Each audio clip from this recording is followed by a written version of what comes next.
అదే RTV app వార్తల్ని క్షణాల్లో చదివే అవకాశం ఉంటుంది. ఒక న్యూస్ పేపర్, ఒక టెలివిజన్ ఛానల్ మీ చేతుల్లో ఎప్పుడూ ఉంటాయి. తెలంగాణ రాష్ట్ర ప్రభుత్వం ఏదైతే ఇందిరమ్మ ఇళ్ల ప్రక్రియ కొనసాగుతుందని చెప్పొచ్చు. ఈ నేపథ్యంలో నిన్న సీఎం రేవంత్ రెడ్డి ఉమ్మడి మహబూబ్నగర్ జిల్లాలో నారాయణపేటలో కూడా ఇందిరమ్మ ఇల్లు కూడా శంకుస్థాపన కార్యక్రమం జరిగింది. ఈ కార్యక్రమంలో ఏదైతే మహబూబ్నగర్ నియోజకవర్గంలో కూడా శంకుస్థాపన కార్యక్రమం జరుగుతుంది. మహబూబ్నగర్ మండలంలోని కూడా పోతనపల్లి గ్రామంలో కూడా కొన్ని ఇందిరమ్మ ఇల్లు కూడా శంకుస్థాపన కార్యక్రమం చేశారు. స్థానిక ఎమ్మెల్యే ఎన్ఎంసీ సార్ చెప్పండి, ఎట్లా చూస్తారు ఇందిరమ్మ ఇల్లు? ఇది ఒక విప్లవాత్మకమైన మార్పు. 10 సంవత్సరాలు వాళ్ళు ఓట్లు ఇచ్చుకొని డబుల్ బెడ్రూమ్లు ఇస్తా అని చెప్పి 10 సంవత్సరాల్లో వాళ్ళు 1500 మందికి కూడా ఇవ్వలే. ఈరోజు ఒక్క సంవత్సరమే మేము 3500 మందికి ఇందిరమ్మ ఇండ్లు శాంక్షన్ చేస్తున్నాం. పోతనపల్లి గ్రామంలోనే పైలట్ ప్రాజెక్టుగా తీసుకున్న ఈ గ్రామంలో మొదటి సంవత్సరం 129 ఇండ్లను శాంక్షన్ చేసి ఈరోజు భూమి పూజ స్టార్ట్ చేసినాం. అలాగే మొట్టమొదటిగా ఈరోజు తెలంగాణ రాష్ట్రంలోనే ఒక ఇందిరమ్మ ఇండ్లు స్టార్ట్ చేసి కన్స్ట్రక్షన్ చేసి ఈరోజు ప్రారంభోత్సవం చేసినాం ఓబ్లాయిపల్లిలో. మేము పేదలకు ఇండ్లు ఇవ్వాలని చెప్పి మనస్ఫూర్తిగా కోరుకుంటా ఉన్నాం కాబట్టి ఆచరణ సాధ్యమైన పథకాన్ని తీసుకొచ్చి ఈరోజు మొదలుపెట్టుకున్నాం. డబ్బులు కూడా రెడీ చేసుకున్నాం. ఎట్లయితే అలాట్ అయిన వాళ్ళు కట్టుకుంటూ ఉంటారో అక్కడ వాళ్ళకు డబ్బులు వాళ్ళ అకౌంట్లో పడతాయి. ఎక్కడ దళారులకు తావు లేకుండా ఒక్కొక్క ఊర్లో 4 సార్లు 5 సార్లు వెరిఫికేషన్ చేయించి అర్హులను గుర్తించి మళ్ళా దాన్ని మా దగ్గర ఒక సర్వే ఉంది రాష్ట్ర ప్రభుత్వం దగ్గర. ధనవంతులు ఎవరున్నారు, 20 ఎకరాల ఆసాములు ఎవరున్నారు, లేదు ప్రభుత్వ ఉద్యోగులు ఎవరున్నారు, వాళ్ళు ఎవ్వరికి కూడా ఇందిరమ్మ ఇండ్లు ఇయ్యం.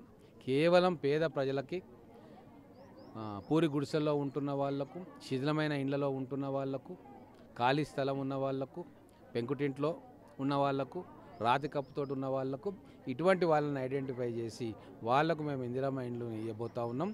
ఖచ్చితంగా పారదర్శకంగా ఇంత అవినీతికి స్కోప్ లేకుండా పకడ్బందీగా ఈ పథకాన్ని మేము గ్రౌండ్ చేయబోతా ఉన్నాం. అందుకే కొద్దిగా 2-3 నెలలు ఆలస్యమైంది.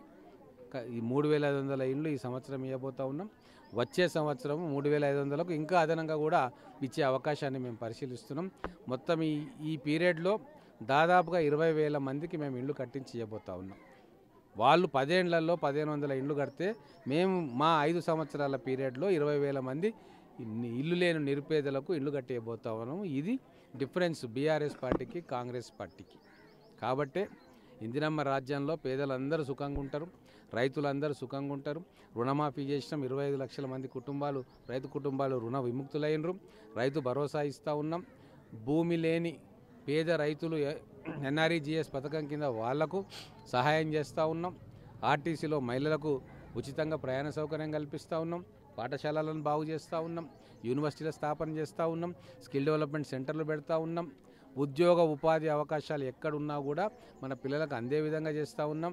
బయట దేశాల నుంచి కంపెనీలను తీసుకొచ్చి హైదరాబాద్లో ఇండస్ట్రీస్ని ఎస్టాబ్లిష్ చేస్తూ ఉన్నాం. ఇట్లా అన్ని రకాలుగా తెలంగాణను స్వర్ణ తెలంగాణగా చేస్తూ ఉన్నాం. వాళ్ళు బంగారు తెలంగాణ చేస్తా అని చెప్పి తెలంగాణ నాశనం చేశారు. కానీ మేము ఈ తెలంగాణను ఇచ్చింది కాంగ్రెస్ పార్టీ, సోనియా గాంధీ గారి చొరవతో వచ్చింది. ఆ తెలంగాణను దేశంలోనే నెంబర్ 1 రాష్ట్రంగా చేయడానికే పేదవాళ్ళందరినీ కూడా వాళ్ళ ఆర్థిక స్తోమతను పెంచడానికి మేము కార్యక్రమాలు మొదలుపెట్టినాం. ఈ కాన్ఫరెన్స్లో ఇప్పటివరకు ఎన్ని ఇండ్లు శంకుస్థాపన చేయాలి? ఇది ఈరోజు నుంచి మొదలు పెడతా ఉన్నాం. దాదాపుగా ఇక ఈ గ్రామం పైలట్ ప్రాజెక్టుగా తీసుకున్నాం. 129 ఇండ్లు శాంక్షన్ చేసినాం. ఇక వరుసగా వాళ్ళు 1 by 1 వాళ్ళు స్టార్ట్ చేసుకుంటారు పనులు. దీని తర్వాత మిగతా గ్రామాల్లో కూడా లిస్టులన్నీ ఐడెంటిఫై చేస్తూ ఉన్నాం. 3-4 లెవెళ్లలో స్క్రూటినీ జరుగుతూ ఉంది. మొదలు ఇందిరమ్మ కమిటీ వాళ్ళు ఐడెంటిఫై చేస్తూ ఉన్నారు. దాన్ని పంచాయతీ కార్యదర్శులు రాసుకొని ఎంపీడీఓలకు ఇస్తున్నారు. వాళ్ళు కూడా స్క్రూటినైజ్ చేసి మా దగ్గరికి తీసుకొస్తున్నారు. ఎమ్మెల్యేలు కూర్చోబెట్టి, గ్రామస్తులను కూర్చోబెట్టి ఎవరు నిజంగా అర్హులు ఉన్నారో దాంట్లో కొంతమందిని ఏరువేసి అర్హులు ఉన్నది పైకి పంపిస్తూ ఉన్నాం. ఇన్ఛార్జ్ మినిస్టర్ గారు సంతకం పెడితే వాళ్ళకి ఇండ్లు శాంక్షన్ అవుతుంది.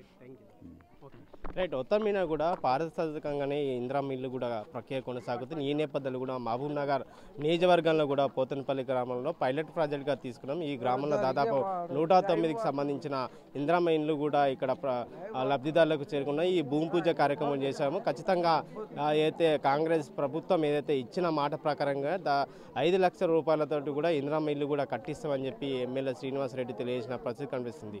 వీడియో జర్నలిస్ట్ నర్సింగ్ రెడ్డితో రామకొండ, ఆర్టీ, మహబూబ్నగర్. మరిన్ని వీడియోస్ కోసం ఛానల్ ని సబ్స్క్రైబ్ చేయండి. లేటెస్ట్ అప్డేట్స్ కోసం వాట్సాప్ ఛానల్ ని ఫాలో అవ్వండి. ఆ లింక్ డిస్క్రిప్షన్ లో ఉంది.